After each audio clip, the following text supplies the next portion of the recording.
వరంగల్ జిల్లా Rayaparthi SBI bank దోపిడీ ముఠాను పోలీసులు అరెస్టు చేశారు. ఉత్తరప్రదేశ్, మహారాష్ట్రకు చెందిన 7 సభ్యుల ముఠాలోని 3 అరెస్టు చేశారు. మిగిలిన 4 పరారీలో ఉన్నారు. వీరి వద్ద నుంచి 1,40,00,000 విలువైన 2.5 కిలోల బంగారం, కారు స్వాధీనం చేసుకున్నారు. నవంబర్ 18న రాయపర్తిలో చోరీ చేసిన నిందితులు 13,61,00,000 విలువైన బంగారు ఆభరణాలు చోరీ చేశారు.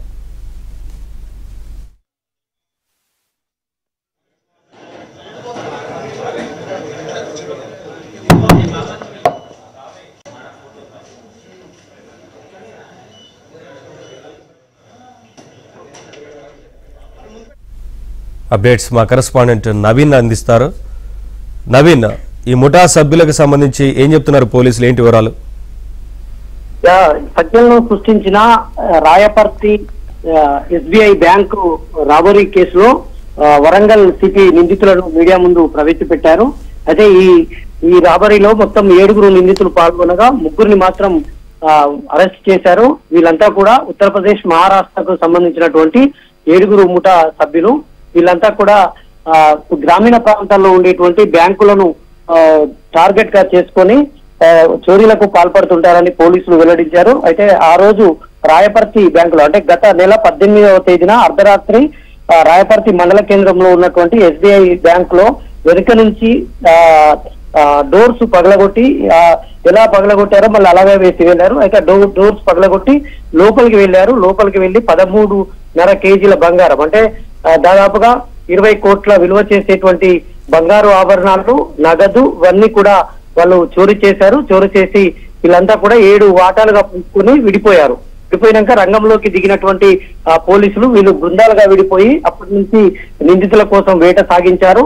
వీరిలో 3 నిందితులు మాత్రమే దొరికారు. మిగిలిన 4 నిందితులు పరారులో ఉన్నారు. దొరికిన నిందితుల నుంచి 2 కిలోల 520 గ్రాముల బంగారం, సుమారుగా 1,80,00,000 విలువ చేసే బంగారం అయితే స్వాధీనం చేసుకున్నారు.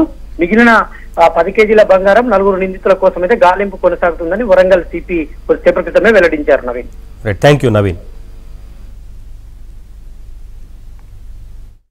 లో ప్రైవేట్ సెక్యూరిటీ గార్డ్ లేకుండా మెయిన్గా వాళ్ళతో ఇంటర్గేట్ చేసిన మనకు వచ్చిన ఇన్ఫర్మేషన్, వాళ్ళు కొంత రెకీ కూడా చేశారు. రెకీ చేసి వేరే ఎస్బీఐ బ్యాంక్ కూడా చూశారు. ఇక్కడ వాళ్ళకి గార్డ్ కనిపిస్తే అక్కడ వదిలిపెట్టుకుంటున్నారు.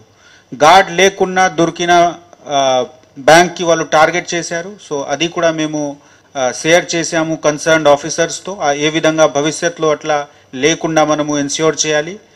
మిగిలిన విషయంలో కూడా ఈ ఇన్సిడెంట్ తర్వాత మేము అన్ని బ్యాంక్స్ విజిట్ చేసి బ్యాంక్స్లో ఉన్న సెక్యూరిటీ రిక్వైర్మెంట్స్ ఇన్ష్యూర్ చేశాము, ఆడిట్ చేశాము.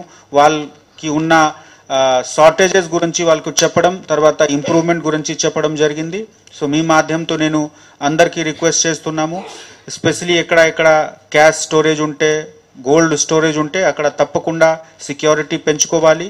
రెగ్యులర్గా మనము అక్కడ రివ్యూ కూడా చేయాలి. ఈ కేసులో వాళ్ళు డివిఆర్ తర్వాత సీసీటీవీ కెమెరా కూడా తీసుకువెళ్ళి